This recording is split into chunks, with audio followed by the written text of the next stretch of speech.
أعوذ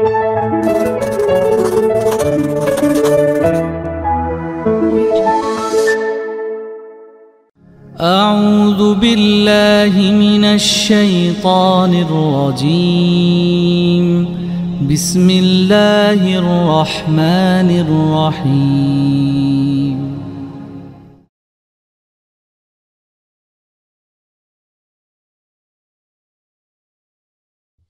Hamdan wa syukran lillah, asyhadu an la ilaha illallah wahdahu la syarikalah, asyhadu anna Muhammadan abduhu wa rasuluh, amma ba'd. Al-Ustaz Dr. Yusuf Burhanuddin Kumhadamang ini, aduh Masya Allah, sudah lama kita tidak ketemu. Mudah-mudahan berkah ya, berada dalam lindungan Allah Subhanahu wa Ta'ala, Cempet juga, dan semua kita, Prof. Azali, Pak Rusli, Kang Pupun, ya, Pak Wahyudin, Kang Ian, tadi kita papasan ya, Bu Daryati, Kang Alex, Masya Allah, ya, Bu Isajah, ada Ibu Rasni, ada Kang Jarod Irwanto, ada Iis Kurniati, semua, Bu Vini, luar biasa. Saya sedang membayangkan ini Kang Alex sekarang ini. Saudara-saudara kita di Mekah sudah mulai berdatangan dan hampir semua meninggalkan Madinah. Tinggal ada beberapa rombongan kecil saja, mungkin sisanya sedikit di Madinah. Semua sudah berkumpul, Kang Wahyudin, di Mekah. Saya ditanya oleh beberapa jamaah apa yang harus saya lakukan. Zikir, uzkurullaha zikran katsira, dan fasabbih bukratan wa asila, kan gitu ya. Berzikir, kemudian bertasbih terus.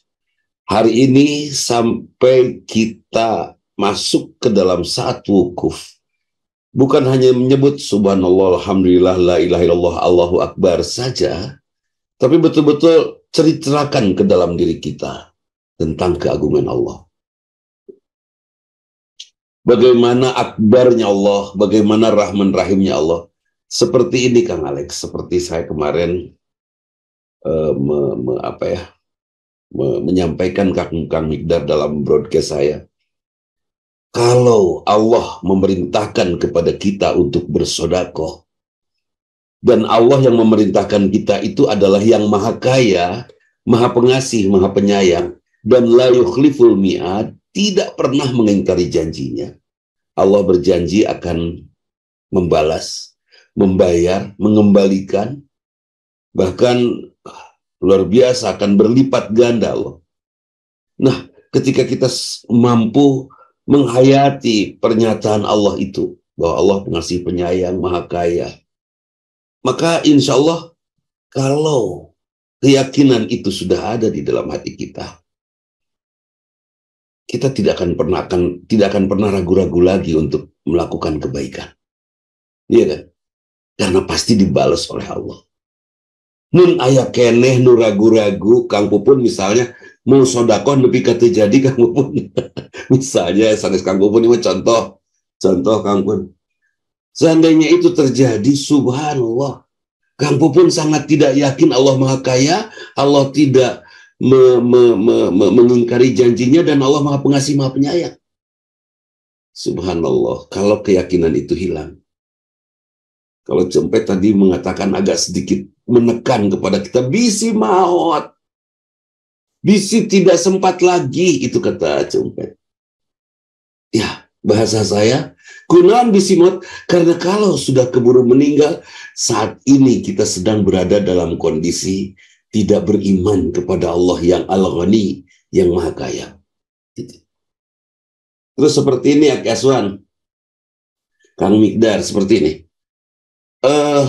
Ini kaitannya dengan kurban. Ustaz Yusuf sefaham saya pikir dengan saya. Kenapa Ibrahim begitu saja mau menyembelih Ismail? Karena tahu Allah pengasih penyayang. Dan karena tahu tidak mungkin Allah zalim. Ya kan? Nah, kondisi ini adalah ungkapan keimanan kita. Bahwa rukun iman itu pertama, beriman kepada Allah, kepada para malaikat, kepada Rasul, kitab suci, hari akhir. Dan yang keenam apa? beriman kepada qada dan qadar, beriman kepada takdir baik dan buruk. Apa yang harus diimani, Kang Saifuddin? Yang harus diimani sederhana, bahwa tidak ada Bu Emma kebaikan yang Allah berikan kepada kita kecuali agar kita bersyukur, dan keburukan yang Allah berikan kepada kita kecuali agar kita bisa menikmati kebaikan.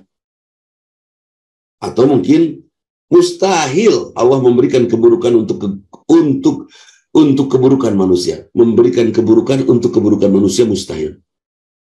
Dijalike sampai patah tulang, sampai diamputasi, nauzubillah min dzalik, walau alam. Saya yakin atas keimanan kodok, keimanan kita kepada takdir baik dan takdir buruk dari Allah pasti baik, saya yakin tidak akan mengeluh. Istri yang konon menurut berita orang banyak dizolimi oleh suaminya, padahal suaminya Bu Hani hanya nikah lagi, dan itu takdir buruk untuk istrinya. Mustahil ya Ustadz Yusuf, suami yang nikah lagi oleh Allah diizinkan itu untuk keburukan si istri. Mustahil. Kalau kita beriman, juga amin wae. Niata abang masih anom kene akita. Jadi mustahil Allah memberikan keburukan itu. Ya, Bu Nenen, nggak mungkin Allah memberikan sesuatu kepada hambanya, terasanya pahit, itu mustahil untuk keburukan kita. Pasti untuk mewujudkan surat 1 ayat 1, Ar-Rahman, Ar-Rahim. Itu kasih sayang Allah. Sekarang tinggal saya tanya kepada diri saya sendiri dan kita semua, beriman bahwa takdir semua dari Allah? Iman. Termasuk takdir baik dan takdir buruk dari Allah? Ya. Termasuk sakit, sekarang Ibu Dokter Ati ya, sekarang sedang sakit, katanya sudah beres di ring jantungnya, sekarang ada urat kejepit lagi, apalah istilah yang beliau sampaikan. Mudah-mudahan pada semua sahabat yang saat ini sedang merasakan sesuatu ya, kasih sayang Allah, ya, mendapatkan takdir yang terasanya tidak enak, mudah-mudahan segera disembuhkan oleh Allah. Allahumma rabbanas adhibil basai shintasyaf ila shifan illa shifau kasifal ghadiru saqamani. Itu. Nah ini, jadi Nabi Ibrahim memberikan contoh jentrek untuk membangun tauhid kita. Apa? Menerima takdir buruk dari Allah, menyembelih anak tanpa nawar. Bu Hani, tanpa nawar. Sering saya sampaikan, kalau Nabi Ibrahim boleh nawar, Kang Wayan, kira-kira mending mencit budak, mending mencit pamajikan. Apa usin? Saya yakin mending mencit tetangga daripada mencit anak, kan gitu. Itu luar biasa itu, Masya Allah. Jadi saya ingin mengajak, seandainya dalam rumah tangga kita ini, ada Kang Usin juga ini dari imigrasi ini, dari kehakiman. Dalam rumah tangga kita, kalau semua suami istri ini mengenal takdir baik, takdir buruk, saya yakin mau macam-macam dia tidak akan dengan sengaja menjeburkan ya, memasukkan diri ke dalam takdir buruk. Misalnya tepuguh-puguh makan cabai sakilo, akan ada takdir buruk itu teh. Jadi betul tidak akan menjerembabkan diri ke dalam keburukan. Dan betul-betul ini akan menjadi sesuatu yang sangat bermanfaat ketika kita tahu tentang takdir, beriman bahwa takdir baik dan takdir buruk ini ada. Ini ada Kang Asep Saifuddin. Kang Asep, kemarin kumaha acara di Garut? Geng paguyuban Asep sedunia. Di Garut kemarin ngariung Asep. Padahal kita juga ya Asep YB, Asep Dudi, ini Asep semua ini. Asep Wahyudin, Asep Aki Aswan. Udah, semua Asep. Nah itu. Jadi, pastikan apa yang sedang diingatkan oleh Nabi Ibrahim dengan menyembelih anaknya. Apakah itu bukan sesuatu yang sangat buruk? Anak yang didambakannya, anak yang dia minta dari Allah, kemudian diberi anak itu, Ismail namanya, ya Allah, sudah ada, sudah kermejena, naonnya, kembang buruan lah ya, umur 10 tahun saat itu, lucu-lucu nah. Terus diminta oleh Allah untuk dipulangkan kepada Allah dengan cara disembelih. Ya Allah ya Rabbana. Sok Bu Emma, kalau Bu Emma sekarang diminta oleh Allah suaminya untuk dikembalikan, tapi bukan dalam bentuk kematian. Sekala tadi kan orang bikin kanu sanes, kira-kira amak tuh. Sini suaminya, orang pastikan kanu sanes. Ya Allah, takdir baik, takdir buruk harus kita iman. Kita coba, kita latih. Ternyata Kang Husin, kita sudah lama lupa tentang kodok dan kodar ini. Ya, padahal contohnya sudah diberikan oleh Nabi Ibrahim alaihissalam. Ustadz Salahuddin Hasibuan gimana? PPDB di SMA PG 2 mudah-mudahan sukses ya, mudah-mudahan banyak ya orang tua yang memilih sekolah Islam di kita ini. Jadi kembali lagi saya ingin ajak pada hadirin semua, insya Allah ya, kita coba untuk beriman kepada Allah. Sekarang mereka yang akan wukuf ini sudah bersiap ini. Ayo bulak balik kawarung teteh gelisah. Ujian teteh. Ayo makan sampai banyak, besiun ke lapar. Ada teteh macam-macam. Ada yang khusyuk, ada yang zikir terus. Ya mudah-mudahan jamaah kita semuanya berzikir terus, menumbuhkan, menghadirkan keberadaan Allah pada jiwa. Dah Ibu Nurul Huda, kalau sudah ada Allah dalam jiwa kita, saya yakin plak, kita akan jatuh cinta kepada Allah. Sudah lupa yang lain. Saya yakin itu. Persis seperti Nabi Ibrahim, karena sudah cinta kepada Allah, ketika disuruh oleh Allah, Kang Didin, Ibrahim, bawa istrimu ke mana? Ke Mekah. Yang mana? Sarah Hajar. Kalau boleh nawar, kira-kira yang dibawa ke lembah Tandus itu, kira-kira yang sudah tua, Siti Sarah, atau Siti Hajar, kira-kira yang dibawa ke tempat Tandus. Kalau boleh milih, saya yakin, ya Allah ulah Hajar, mending Hajar mah di dia weh, Sarah welah nutos tera atosan, benar gitu. Ya, yang sudah tepugu alaunana ya Allah. Tidak, Nabi Ibrahim membawa Sarah ke sana. Nah itu Eva, kenapa tidak membawa Hajar ke sana, tidak membawa Sarah? Insyaallah itu luar biasa. Sahabat-sahabat kita sekarang sedang terus saya ajak ini, di sini juga ada beberapa perwakilan ya dari Tanah Suci yang hadir. Ajak saudara kita untuk untuk berzikir. Pagi, siang, sore, malam duduk di masjid. Kalau sempit padat di masjid, duduk di luarnya. Kagumi Allah, bukan kagumi masjidnya. Kan banyak yang datang ke sana ya, aki asuhannya melihat bangunan Kang Alex. Pawayan, ningali bangunannya hebat. Waduh, iya benernya Masjidil Haram. Suara, nah itu semua buatan manusia yang dikaguminya, bener? Bukan Allahnya. Masjidnya yang indah. Bisa kita juga boga duit mah, dia untuk itu. Iya kan? Bukan Allahnya. Bukan Allahnya yang hadir. Nah, coba baca Quran satu-satu. Ya, saya pernah broadcast itu. Kita semua takut kepada kematian. Tapi mari kita berbesarkan cinta dan rindu kita kepada Allah. Mudah-mudahan cinta dan rindu kita kepada Allah lebih besar dari rasa takut kita kepada kematian. Hadis-hadis Rasul. Betapa bijaksananya Rasulullah. Ayat-ayat Allah.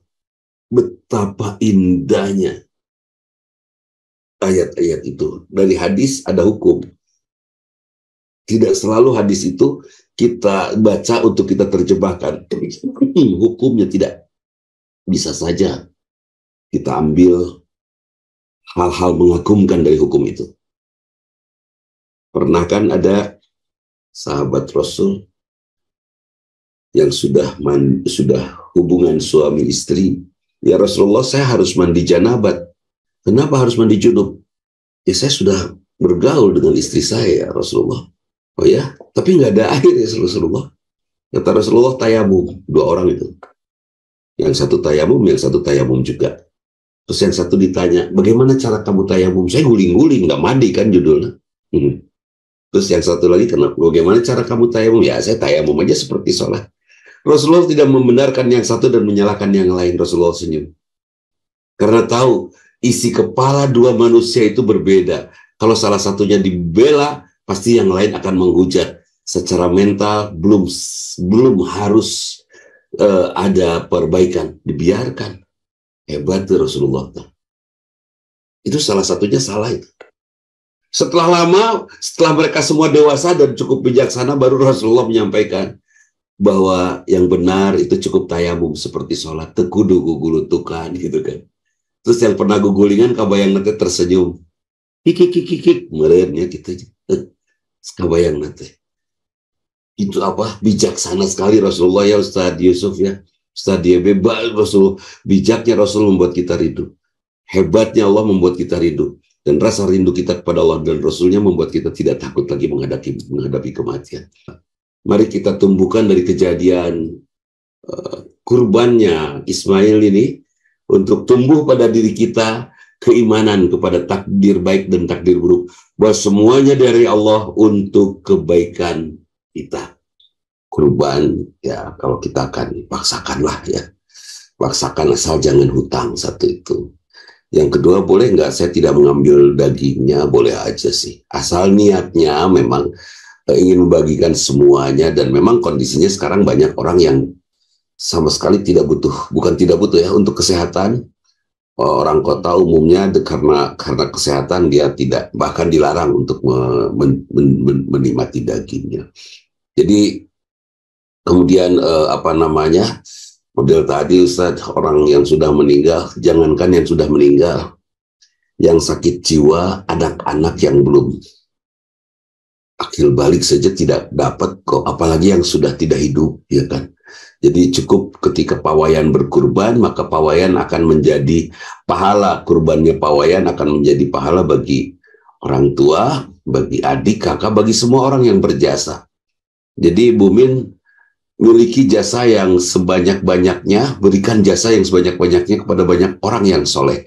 Kenapa? Karena setiap ibadah orang yang soleh akan menjadi pahala untuk kita, kan itu ya.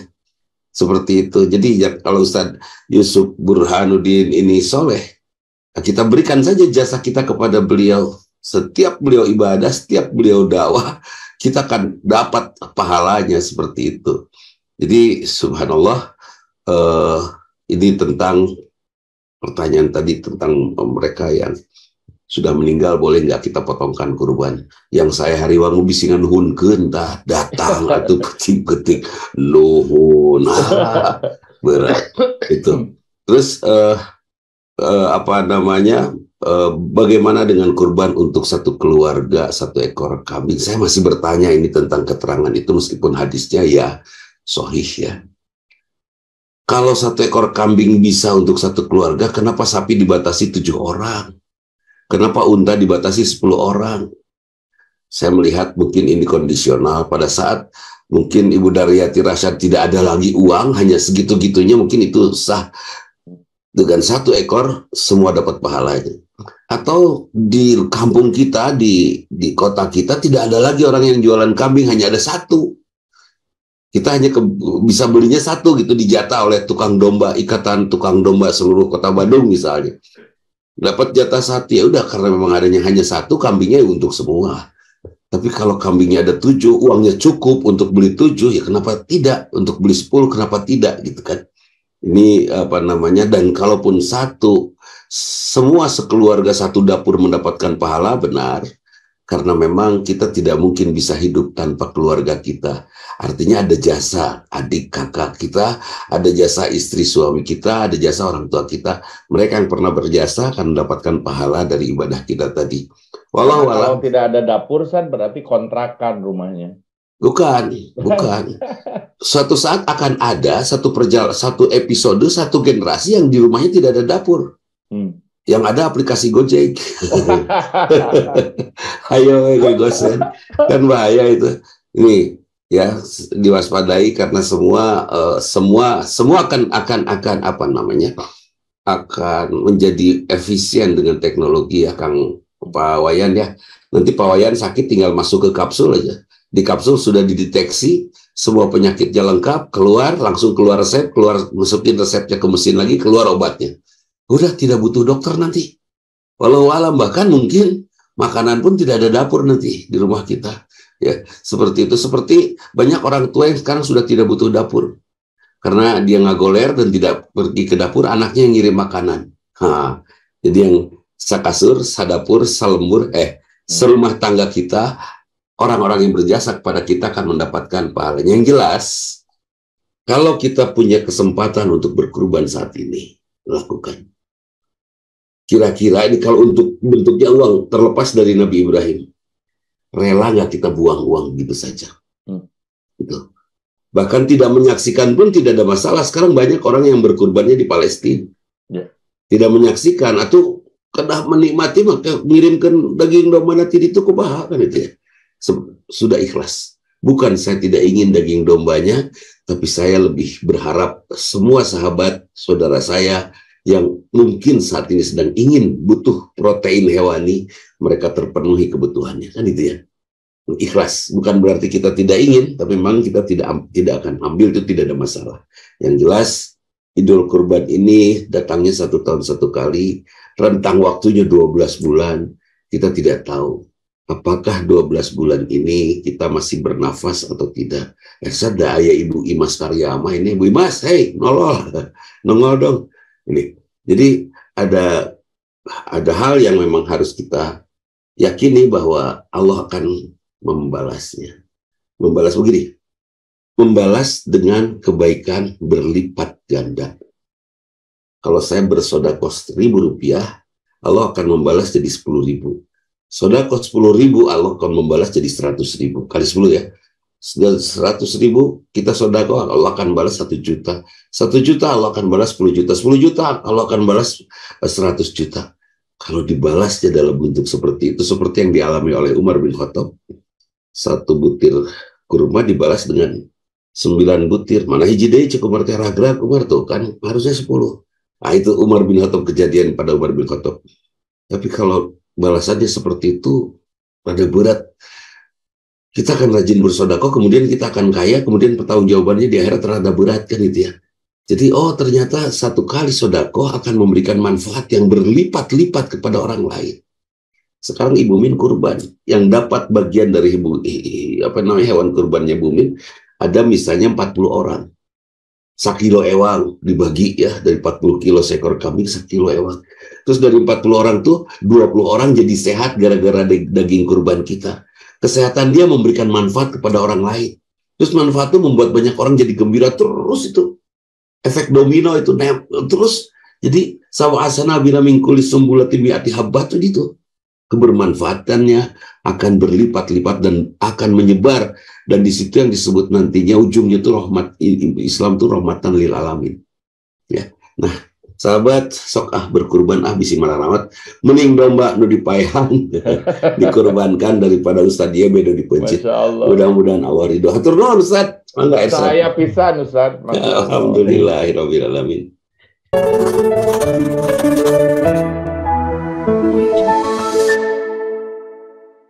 أعوذ بالله من الشيطان الرجيم بسم الله الرحمن الرحيم